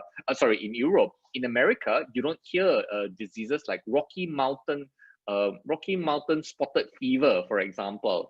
It was very endemic in America for the colonists when they came over. The point I'm making is global health is this fancy, politically correct term. The previous terms for it was tropical medicine. The reason why the Europeans, right, the British and the French and so on, have got the London School of Hygiene and Tropical Medicine. The French have got the Pasteur Institute, for example, and the Spanish have got the Instituto de Santos, which is a health institute as they went on to their colonies. It came from tropical medicine. Why? Did they really, did the people as they were colonizing in the 16th, 17th, 18th century really wanted to help the natives or help people like you and I who are in this situation? No. They founded the practice of tropical medicine because they wanted to ensure that their officers were healthy. So imagine if you send what's the point of sending the British Army into India when they die from malaria and tuberculosis? So we had to find a cure for malaria and tuberculosis just so we could be in India, just so we could be in Southeast Asia, we as in the colonizers. So tropical medicine gave birth to global health today. Are they good? Yes, we know how to better manage tuberculosis and dengue and malaria. Is it bad? Yes, perhaps also because it was used as a tool to further their colonialist conquests and the way they went around the world. You may find that I'm taking a side over here and I'm anti-colonialism. And let me take a side. I am anti-colonialism. I'm anti-discrimination. I'm anti-racism. I'm anti-anything that is not equal. I will take that side. However, everything I'm telling you is also borne out in historical research, social sciences research. When you look at the documents in the archives in Kew or the National Archives or the British Museum and the British Library, these documents have found form the basis of scholarship around the history of global health, and it came from tropical medicine, which comes from colonialism. And in colonialism, if you, in the second bullet point, you must also understand that colonialism ended around 1945 or 1957 for Malaysia when we stopped being a colony of the United Kingdom.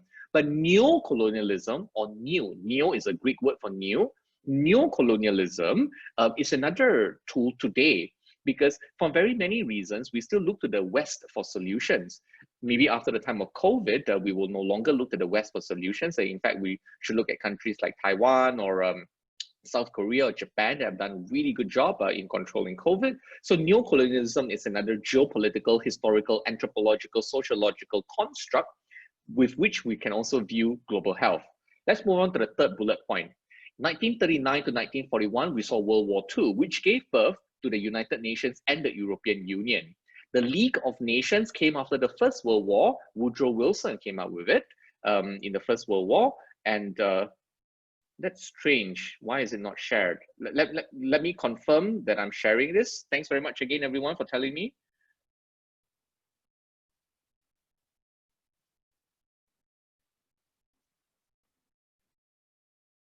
Can somebody confirm in the chat group that you can see my screen right now? It says History of Global Health. Nampak, confirm. Okay, thank you. Not sure why it lost here. Sorry for that. So my third bullet point right now is on World War II. World War II gave us United Nations and the European Union. And in the European Union, they have multiple aid facilities that concern global health as well. 1945 until 2020, we had the era of economic globalization. And economic globalization means that Malaysia received foreign money from Sony that makes built factories in Bayan Lepas Industrial Zone, and it gave us employment for which we exported electronic equipment to other countries, and they were governed under GATT, or the General Agreement on Trades and Tariffs, which is under the World Trade Organization.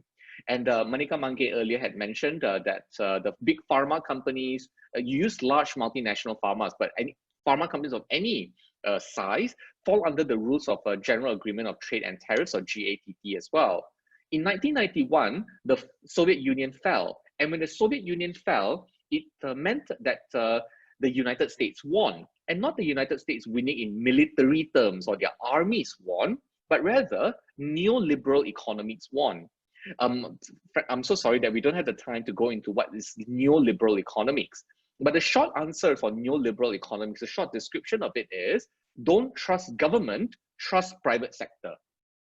Repeat, the short version of what is neoliberal economics is, don't trust government to deliver public services like education, health, and security, but trust the private sector, meaning trust the markets, meaning trust that the hidden hand or the invisible hand of the market will give you the solution to health, education, security, rural electrification, public utilities like street lamps. Everything will be solved by the private sector. Now, I'm not taking a position over here, should the US win, should the Soviet Union win? That is not the subject of today's conversation. But I would like to reflect the facts. The facts are, the Soviet Union fell in 1991. And after that, neoliberal economics meant that even governments like Thatcher, Margaret Thatcher in the UK, privatized lots of services. And if I can share factual parts of history with you, I take no position, good or bad, right? Because I can see both sides, and we should try to find a solution, hopefully in the middle. I point to you the example in the 1990s when the then Prime Minister, Tun Mahathir Mohamad, at that time Datuk Sri Dr. Mahathir Mohamad only, he privatized what were previously government entities. So Tenaga Nasional today is privatized. MAS, or Malaysia Airlines, is privatized. Water companies like Selangor Water Company, Shabas, and so on and so forth is privatized.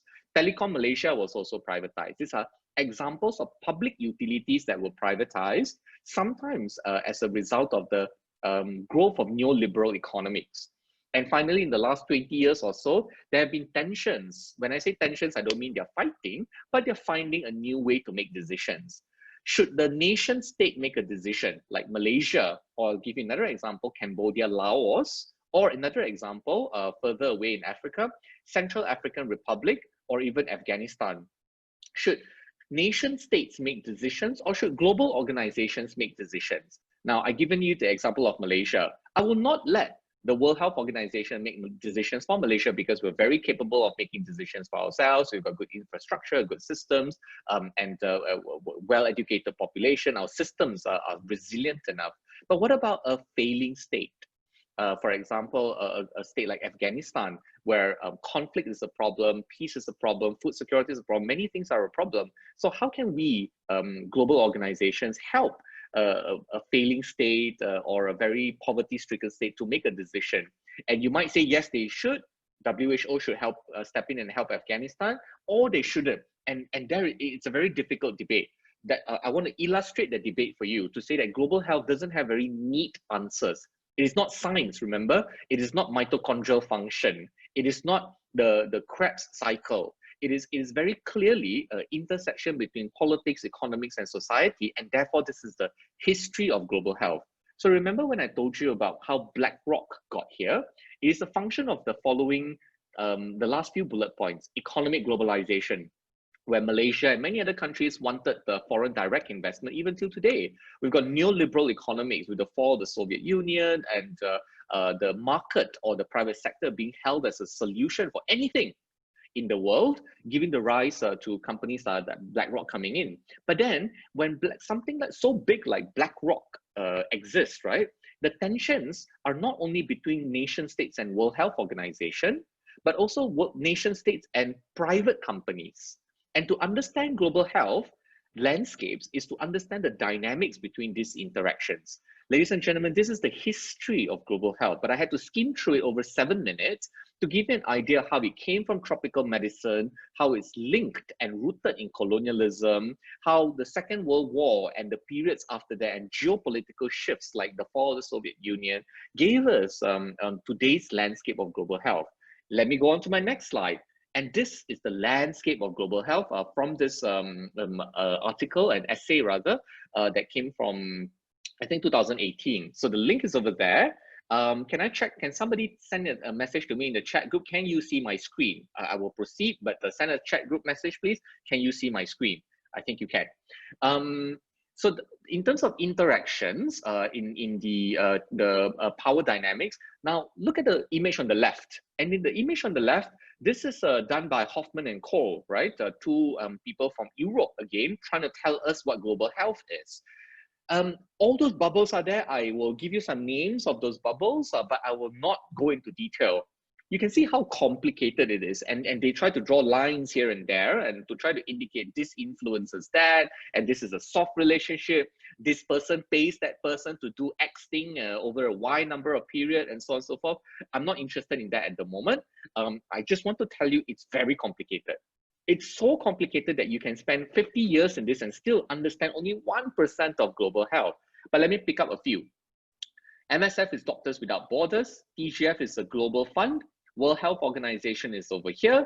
Global Health Observatory is over here. And the United States government is over here. These are the larger entities over here. But they've also divided into things like global NGOs, professional associations like the Malaysian Medical Association or the American Medical Association.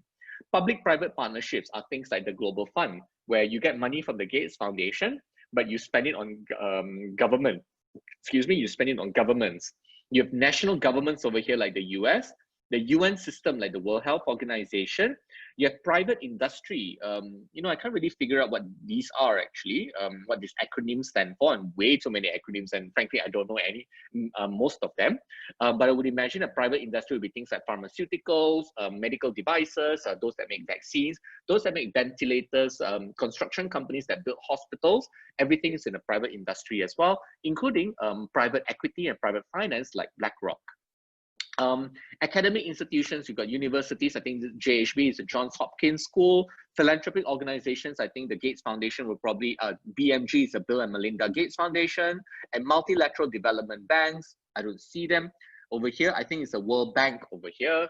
Not only do we have the World Bank, we have the International Monetary Fund or IMF. We also have the Asian Development Bank or ADB.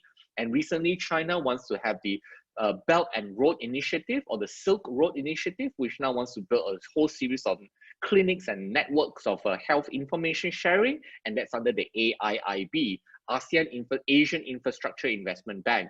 Oh, ladies and gentlemen, look at how many actors there are. It is, like I said, an infinite number. And if we talk about companies that have agriculture, food practices, construction companies, because the height of ceilings in a room that you are in right now influence the ventilation of that rooms, which then influences whether or not it will be safe for COVID. So a construction company can also be considered a global health actor. And there are some very large construction companies like ABB, Asia Brown Boveri, that manufactures hydroelectric dams and public construction projects. So Malaysia doesn't really have a company that can build a Bakun Dam, for example, and we had to engage a foreign company to come in and build Bakun Dam for us. So there are many large entities and companies out there that we will never be able to map out. But I hope I've at least blown the horizons of your mind so large that you no longer think of health only in the silo of Malaysia, because there's so many entities out there. And if I can give you another crazy metric, right? Malaysia's health spending is approximately $6 billion for Ministry of Health in Malaysia.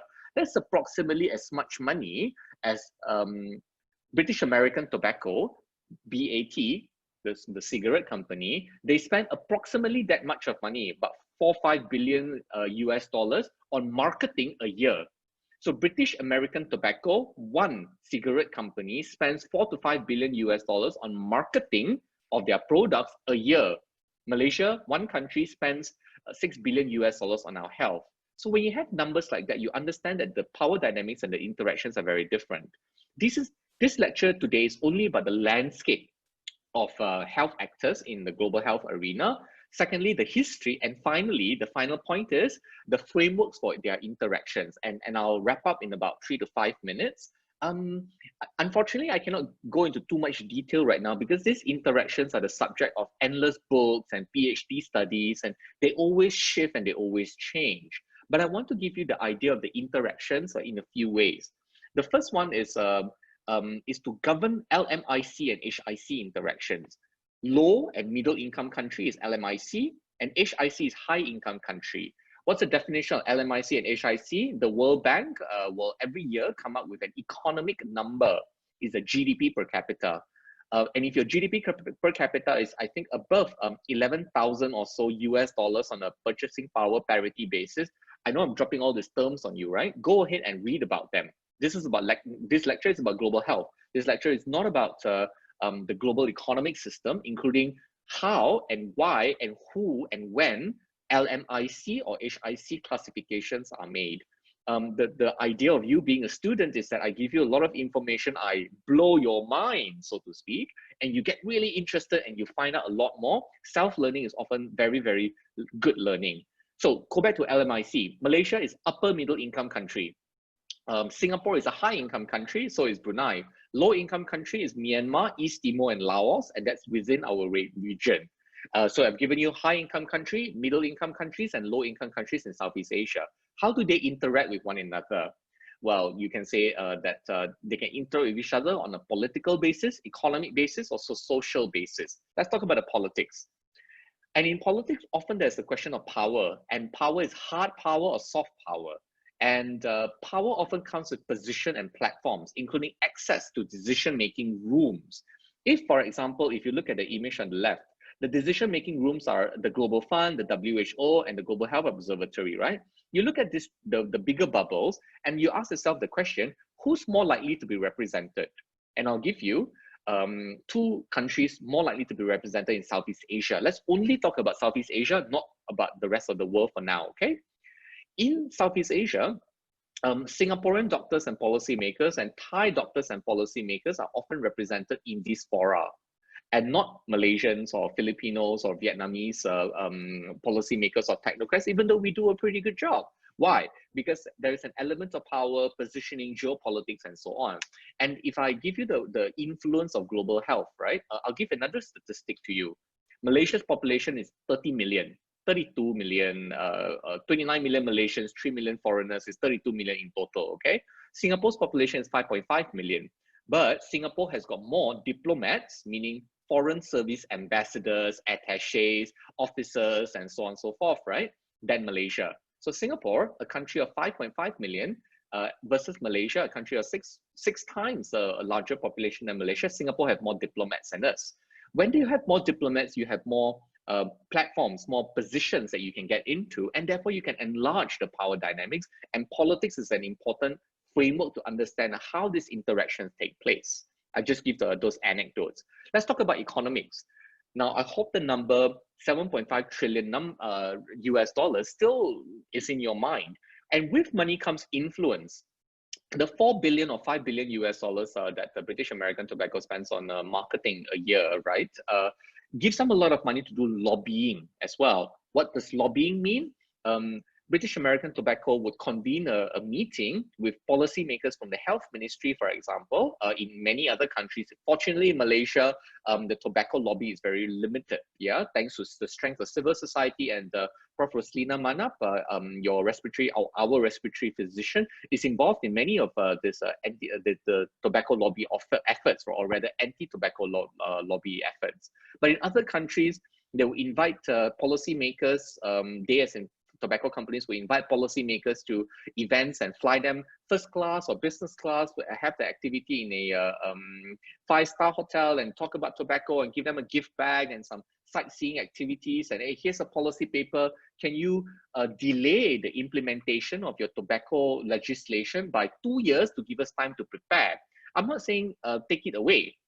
But can you delay by 2 years? And these efforts, right, are documented in whistleblower accounts, people who used to work in tobacco companies and have exposed the actions of tobacco companies and how they actually operate. So with money comes influence, and with money comes lobbying as well. And that's the concept of geoeconomics, not just geopolitics of veto power and the United States having an influence over the rest of the world, and so on and so forth, but also economics. And then finally, another framework for understanding how the power dynamics are will be the court of public opinion and vox populi, which means the voice of the people. And that's a Latin term from a long time ago, the voice of the people. If enough people sign the petition stating that the vaccine for COVID should not be patented by AstraZeneca, then we can win. We, as in 7.5 billion people around the world, can win. And the court of public opinion is something very powerful, and private companies are also sensitive to the court of public opinion, which means that it's a way to influence the power dynamics within the global health arena.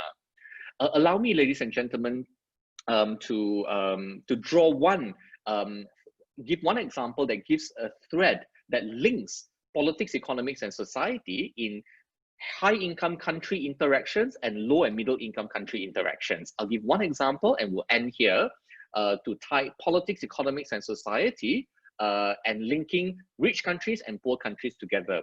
And that example is in the field of HIV/AIDS. And you can read a lot about it, HIV/AIDS. An example, the richest country in the world at the moment, the largest economy rather, and therefore one of the most powerful countries in the world is the United States.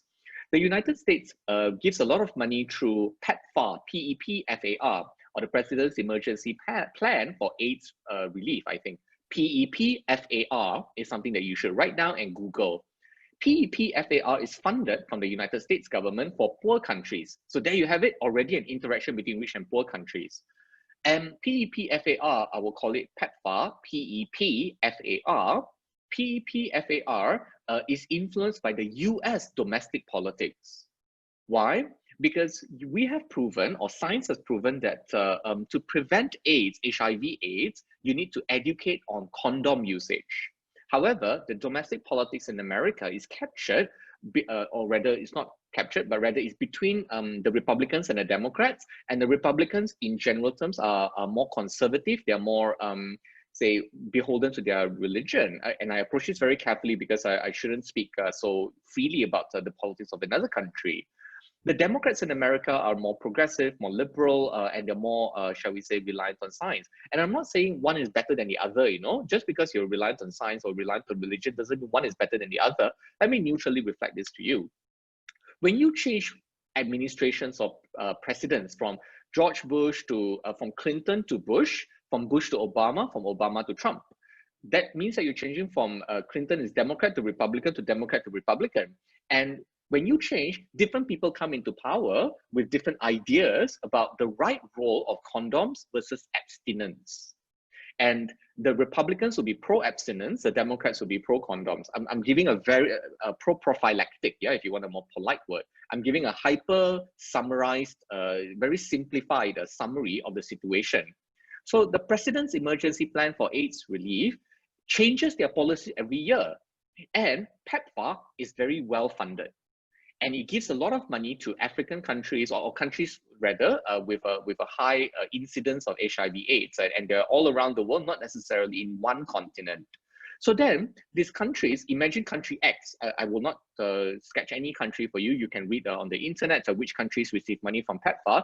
Imagine any one country that is poor receives a lot of money from another foreign government, but the policies for HIV/AIDS in that country is decided in Washington, not decided in the capital city of that country, where the culture is different, the language is different, the dynamics is different, the history is different, the way it's transmitted is different. And you know HIV/AIDS because it's transmitted through heterosexual, homosexual intercourse, or say same gender intercourse, maternal to child transmission, needle pricks. There are different dynamics and so on and so forth, right? So the point I'm making is, how can health policies in one country be dictated by the foreign capital of another country, and that policy changes every 4 to 8 years?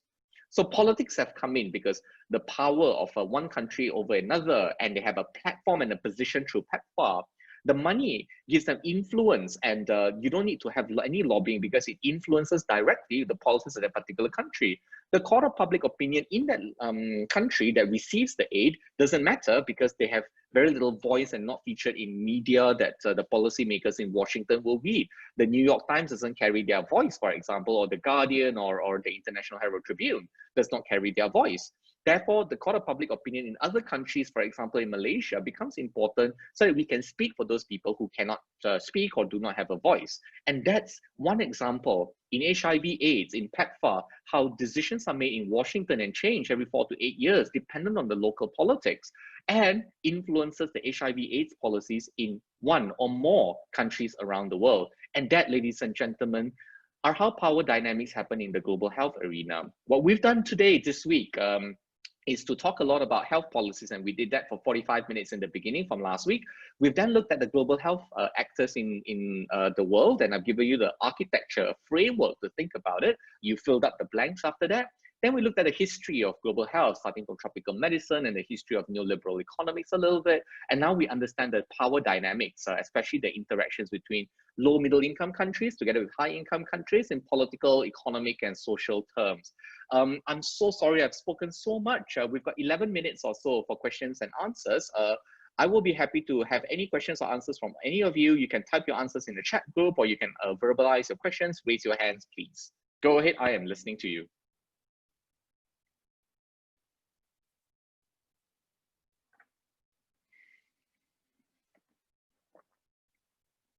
If you can raise your hand, I will be happy to call you or type your questions in the chat group.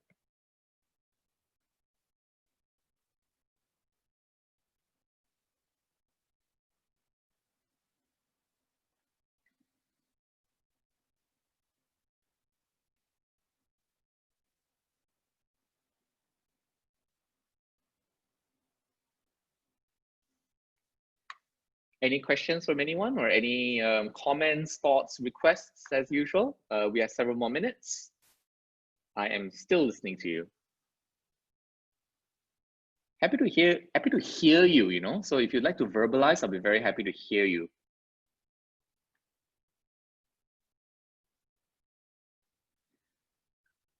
Let's keep this interactive. I'll call on a couple of names if that's okay. You might not have questions, but I would love to hear your thoughts. If you have no questions, what are your impressions? How do you feel and what do you think? Those are my two questions. Let's start with Ifa Farzana, because Ifa's on the first name on my list. And Ifa, I enjoyed interacting with you in the past few weeks. Please tell me what you think and how you feel. If I go ahead, just some brief thoughts, brief reactions about what has been shared this week. And then the next person I'd love to hear with maybe Nabil. 7's my favorite number. You're 7 down my list. So Ifa maybe, and then Nabil. Good morning, Dr. Kaur. Hello Ifa, I hear you well. Good morning. Yeah. Hi, good morning, Dr. Kaur, and to all participants. For this week lecture, it's quite eye-opening and it's very informative. It has been opened my eye about how big is global health.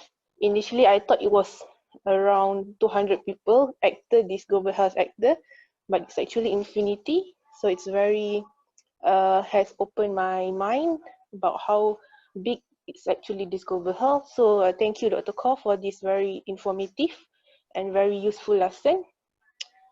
I think your lecture for the past weeks have been very informative and you have been very interactive with us. Thank you, Doctor.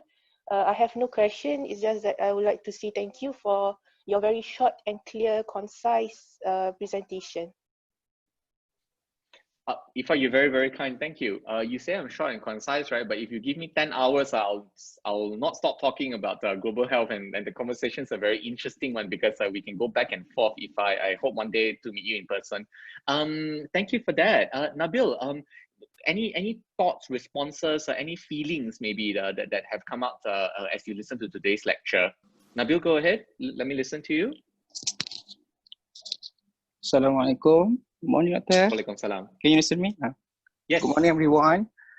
The first thing that I would like to say is that it is mind-blowing to see all the figures, to listen all the numbers and figures regarding how they allocate the money, how the fund work, and also about the power dynamics. And it comes to my mind.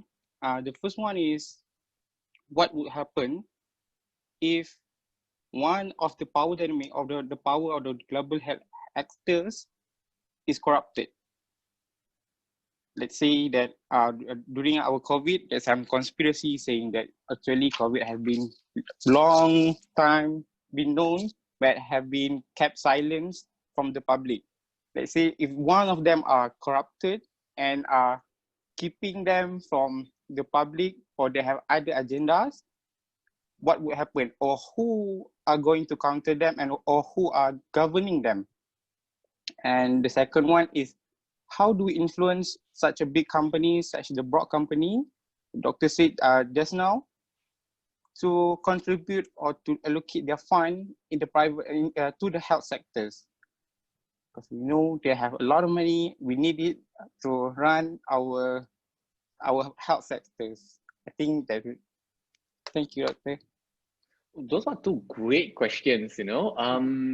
Can I'm going to call on a couple more people because I'd love to hear your thoughts or questions or requests and so on, yeah. And I'll answer your questions very, very shortly, Nabil. Great questions. Anyone else would like to go?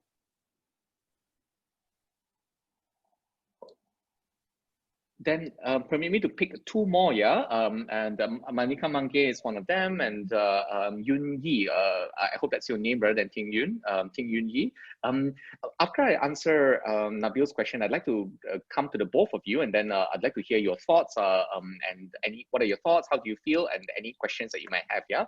So let's go to Nabil's question first. Nabil, your first question is about how to hold people accountable. So you said corrupted. Yes. Let me make it even more complicated. Corrupted is one thing, as in they receive bribes. The second one is they're incompetent, meaning tak tahu buat kerja, tak boleh harap nak buat kerja, you know, that they are not trained or just incompetent. That's a second problem. Then the third one is malicious, meaning they intentionally want to destroy your country and they'll use health as a way to destroy your country. And these days I've been talking to some security experts about COVID and how COVID will be used as a weapon to destroy or weaken another country. So you have corrupted, you have incompetent, and you have malicious or evil people. Yeah. So these are three problems. And how do you hold them accountable? Wow, no easy answer to this. Therefore, a set of solutions, Nabil. The first set of solutions is to reform the architecture. The second set of reform the architecture is in give a bit more power to World Health Organization and organizations like the Global Fund, right? That have a lot of power, force them to become more transparent. So we need to reform those organizations inside themselves, but also how they interact with one another. There needs perhaps to be the highest entity in the world, and the highest entity in the world is probably the UN Security Council. And that is a very flawed creature, dating back to 1945. It's a very long conversation about how to reform, but let me give you the first principle, which is reform the organizations inside, but also how they interact with one another. That is one important way to increase more accountability. The second way to increase more accountability is to increase the transparency within and inside the organizations and also how they interact with one another. The third way is for people like you and I, Nabil, and everybody listening in, for us to really go into this decision-making bodies. What I mean to say is, If in 10 years or 20 or 30 years time, right, we see more Malaysians, more Southeast Asians, more diversity represented in the leadership of global health organizations, then it would be a good thing. We have too few Malaysians, Southeast Asians, and Asians in this decision-making bodies. That kind of diversity is a long-term game, which means you can't get there until you're ready. And I am hoping that I can be I can help you, Nabil, and everyone else listening, get ready for these roles, right? Because I myself, I want to get into these roles and I'm preparing myself. So we get into these roles, we can change it as well. To increase the accountability equals to more diversity. You want to remove somebody who's corrupted or incompetent or malicious, you need a reform in the system. Inside the entities and how they interact with one another, you need more transparency, and thirdly, you need more diversity. I've given you the 3 strategies. How to get there? Ooh, entirely different story, Nabil. Multiple solutions and steps needed to get there as well. But those are the 3 strategies, yeah?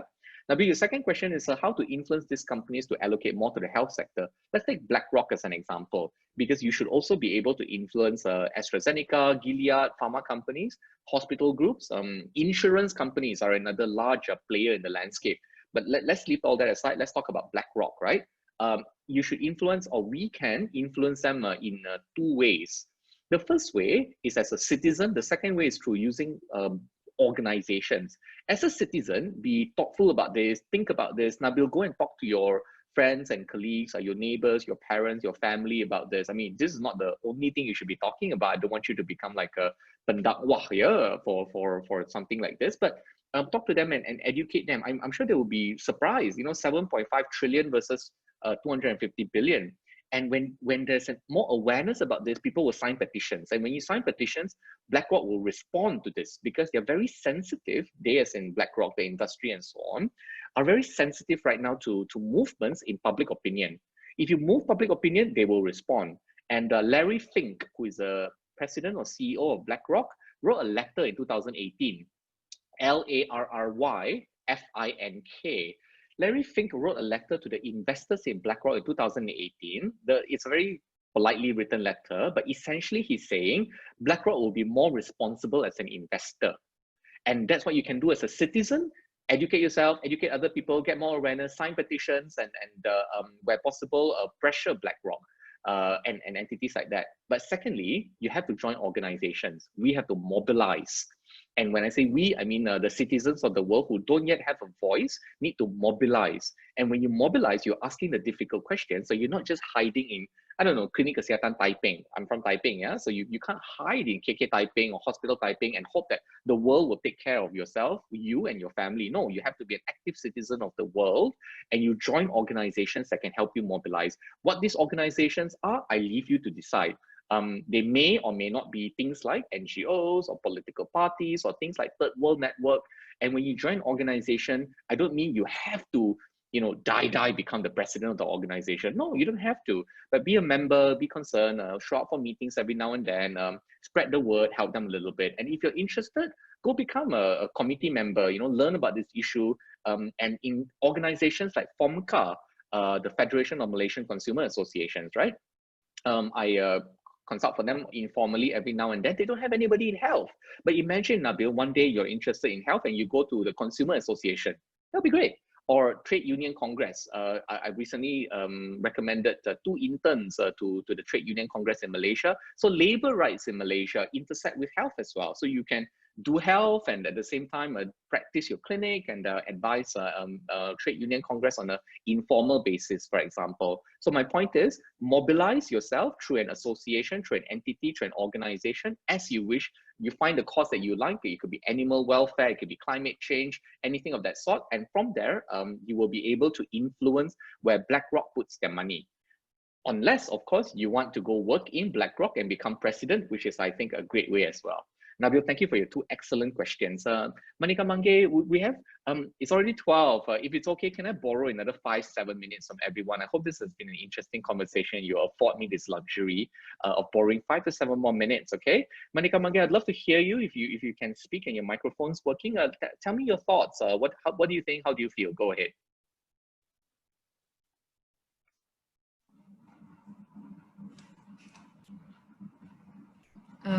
Hello. Hello, Dr. Koh. Yes. Hi, I hear you.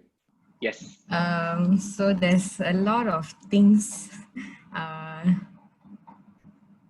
that has been presented, so I'm not quite sure which one should I comment on. So maybe the first thing I can say is that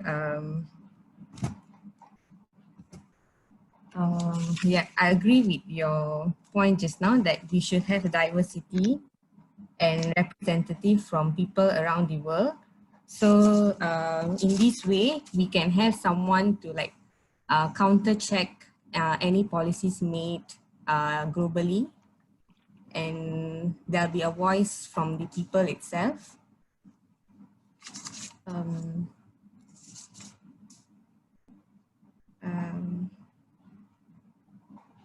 Yeah. Mhm. And Monica Mangi, let me ask a different question, yeah?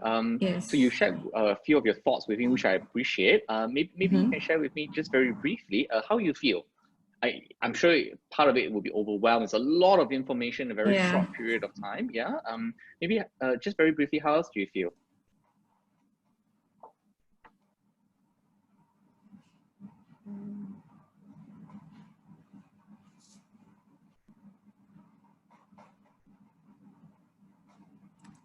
Sorry, Dr. Ko, I didn't get your question just now. Can you please? You shared your thoughts with me, which I appreciate. I would like you to share with me appropriately, yeah, and short terms. I no need to elaborate. Your feelings. Okay. How do you feel after this lecture? For first, I'm quite overwhelmed because there's a lot of things. So usually, like before I've joined this seminar series, usually I would focus more on our own healthcare system, and then going through the series, now I have a bigger picture on all the healthcare actors that are available globally, and how their roles can affect us, small countries or middle income middle income or low income countries. And so yeah, it's important to have representatives so that our voice is heard, and also to have someone to always counter check whatever policies that are made globally, so it can also benefit countries that do not get represented globally. Thank you. And I hope some parts of what all of you are thinking about would be that, hey, this is something that I might want to get into in the future as well. Allow me to end, yeah, by asking if there's anyone else who would like to share any thoughts or any questions or any requests to me. If there isn't, I'll call one final person because I just wanted to have a small representation, yeah? Ting Yun Yi, if that's okay, can you very briefly share with us your thoughts and what do you think and how do you feel? Oh, Go ahead. Morning, doctor. Hi. Okay, so over today's lectures, I actually have an bigger picture of what I thought initially was actually there's a decision made on the other side of the world can influence us indirectly. So previously, I think so I take informations or like news for granted just for what the news says, and we couldn't see the linkage much between how it affects the global health or on our country or our region. So by like through your presentations today, I was actually very I mean it's an open-eyed presentations that I actually get some ideas on how it links between us and how we could act as in this stage. Is there any, doctor, can I ask, like is there any idea or things that we can do as a students, like in our stage, like to make some influence in the changes on the global health? Well, you can do two things. The first one is be the best medical student you can be. As you become a medical student and you learn about the science and you graduate on time and you graduate well with good scores and so on and so forth, always also keep in mind that what you're studying is helpful but not enough.